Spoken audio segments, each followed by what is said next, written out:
what's the best method for timing of giving maaser? If someone's earning fluctuates throughout the year, also should maaser be calculated after household expenses and not allowed to deduct any expenses? The way that I do it, I think is the best way, not because I do it, but rather because I've seen it to be the most effective and the best way to deal with the Yetzirah. Now, when a person thinks theoretically that if they give, let's say for example, they make, I don't know, let's say they make $500 a week. Okay, so if they give maaser, it's $50, and they figure, what's $50 going to do for this, kollel? What's $50 going to do for the rabbi? What's $50 going to do for, let me wait until I work, 6 months. I'll collect all of the $50 and then give everything together, and then you have, a nice piece of nice investment. You have yourself a few $1,000s. That's theoretically how it works, but it doesn't work that way. Why? Because to give $50 is much easier than to give a few $1,000s. And the same thing goes if somebody makes, let's say they work off of, let's say, commissions, or they own a company, and they calculate things once a month. Okay, they calculate things once a month, and at the end of the month or whatever it is, they see, okay, let's say they made $10,000. Okay, now they say, $10,000, write a check for $1,000, give it to the Torah organization. It's nice, but it's much nicer if I could just donate $12,000 at the end of the year. Why? Because if I give $12,000, then the rabbi could really do something with it, or the shul can really do something with it, or the poor people can really do something with it, because it's going to be significant. But if I give them $1,000, it's, what are they going to do? That's theoretically. Reality is, don't do that. What you should do is you should give, the way I do it, as soon as I get money in my hand from anything, I give maaser. Okay? Now, there are two different types of money. Okay? That the way I look at it is that I have digital money and there's, physical money. If somebody gives me physical money, let's say, for example, I have a lecture. Okay? Sometimes at the lecture, people put staka in a box, or sometimes they give it to me, myself. And, I go home and I have whatever I have immediately before I put it in any drawer or any closet or any account or anything. Before I do anything, I count exactly what's there. I take out 20% out of it. I put it in my staka box. I got a big blue staka box and I put it in there. Why? Because that money is not mine until I took out 20%. Now I choose to give 20%, but you could start with 10 if you're not if you're just starting out. Either way, it's good. 10%. Gaon Vilna says 10%. When a person gives 10%, their money will be protected. They won't lose their money. If they give 20%, they'll be rich. Shem will give them rich and will give them wealth during their lifetime. But it's a very big test. Why? Because there's, like you said, income fluctuates. One time you have this, another time you have that. So the real money I give right away. Digital money, on the other hand, I typically give only once a month. The same exact date every month. I calculate what I got and I send it to the avrech, Bnei Torah, and I give my chomesh that way. Calculate what digital money was sent to me on this one, on whatever it is, PayPal, Venmo, whatever I did, and I send the money, the 20% from that, on the same exact date every single month, no matter who, what, when, and how. Now, this is the way I do it because rather than doing it as soon as I get the money with digitally, for two reasons.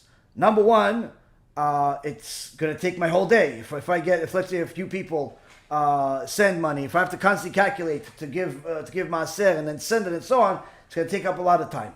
Number two, I don't look at money the whole month. So I don't look at my bank account every day, or I don't know, some people look at their stock portfolios, or they look at what they got, what they don't got, what they owe. I don't look at anything. I look at everything once a month.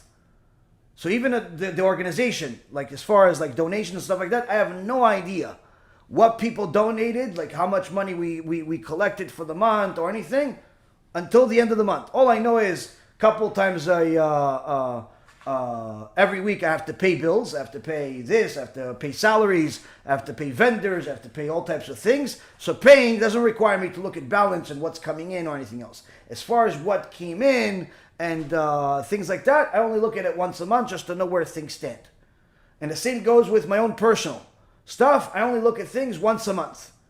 And the only reason I look is because I need to, write a check to go pay my rent, and so on. So I don't need to calculate the maaser every single day. And be afraid that I won't give it because it's a bigger amount or a smaller amount, because I don't even know what I have until it's after the fact. It's after the fact. So, whereas with physical money, it's sometimes it's a bigger yetzirah, so a person should give it as soon as they have it. Digital money, if you look at your accounts on a regular basis, perhaps you want to do it every time you get the money. So for me, I consider it as if I only get money once a month and I give money once a month, because I only look at it once a month.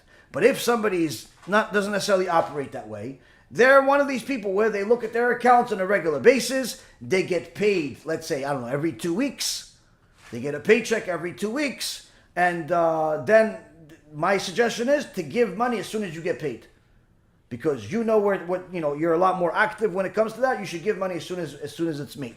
Now, as far as what expenses to deduct from it and what expenses not to deduct from it, my suggestion is not to deduct anything. You have money, write the check from that money. That's my suggestion. You don't have to listen to that suggestion. There are certain things that you're allowed to deduct. Okay, you're allowed to deduct. But generally it's the cost of doing business. Meaning, if you, let's say for example, you sold a car for $10,000, obviously the car cost you something. Let's say the car cost you $8,000. So the real profit there is $2,000. You didn't make $10,000. You have $10,000 in revenues. So that $2,000 profit, take the maaser from that.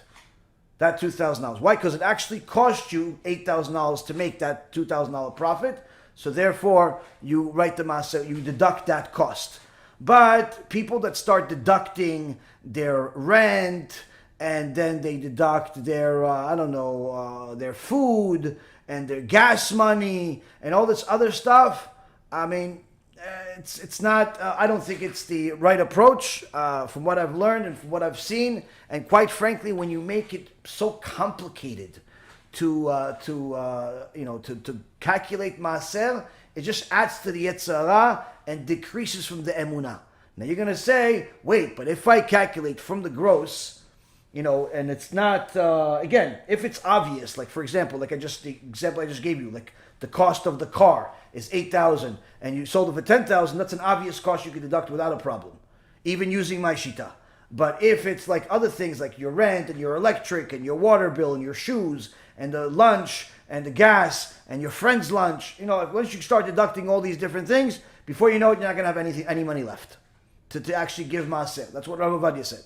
So the ideal is to give the gross profit. From the gross profit, to give from there the maaser. That's the ideal.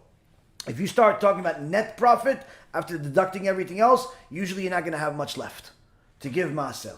But also, it's a much bigger test because it's a larger amount of money every single month. So yes, there are months, and Baruch Hashem, those months happen often, where I have a certain amount of money that I got. Before I pay my rent, I already take out the chomesh out of it. I take out, actually that just happened this past month. So I just paid the bills like a week ago. So this past month, I did the calculation. I took out the money for the chomesh, sent it Baruch Hashem for the Torah. After that, I realized, oh, wait a minute. Oh, look at that, Baruch Hashem. I didn't even have money to pay rent. Now, Baruch Hashem, don't have to worry. According to what I got, I didn't have enough money to pay rent. The money after I paid the chomesh was not enough money to pay rent, meaning that I lost money in so many words. But I didn't lose any money. Why? Because the Kadosh Baruch Hu gave me extra the month before, and this and that, and Baruch Hashem, there's plenty, and we have everything we need. But the way it calculated on a real-time basis, that had I not paid the chomesh, I would have had more than enough to pay the rent. But because I paid the chomesh, I didn't have enough money to pay the rent. But that's only how the Yetzirah comes. Why? Because sometimes I have more than enough, less than enough, but at the end, there's always plenty. Baruch Hashem. Baruch Hashem. So that's just different tests. Those are different tests. And I love those tests, as hard as they are, because it helps me connect to HaKadosh Baruch Hu. It helps me work on myself. It helps me get a reality check that everything comes from Hashem. So that's why the suggestion is to not do so many calculations. Simply, you have a gross amount that you got. If there's no real cost of doing business, like an actual product cost, simply take the percentage that you decide, whether it's 10 or 20%, from that amount and send it out right away to Torah, without waiting, without doing anything. As soon as you know this is where it's at, send it out as soon as possible. That is something that Baruch Hashem have been doing for years already. And Ishtabach Shemo La'ad, a lot of things have changed in our lives in a very, very positive way. I can tell you that from a personal basis, there was times where we literally had no idea how we're going to close the month, how we're going to close the week. But HaKadosh Baruch Hu always made it so. But today, Baruch Hashem, we live with everything that we could possibly ever want. HaKadosh Baruch Hu has given, I've seen the blessing. I've seen the blessing for my own life. And I know some of the naysayers, the Rashayim, the wicked people, they think that I'm becoming a millionaire by taking the organization's money. Little do they know, I don't even take a salary from the organization. It's mamash, we live off of a miracle. But yet, Baruch Hashem, we have everything that we need and more than we need. So why? Because HaKadosh Baruch Hu promises certain things. You have to get tested from time to time. You have to pass the test. You have to do everything you can. And HaKadosh Baruch Hu does what he does. But if a person starts over-analyzing things, they ruin the blessing. They ruin the blessing. So the two big suggestions is the timing of things, and I think the way to give. I think that's the two biggest. But whatever you got out of it, hopefully is going to help you in your life, B'ezras Hashem, and everybody else.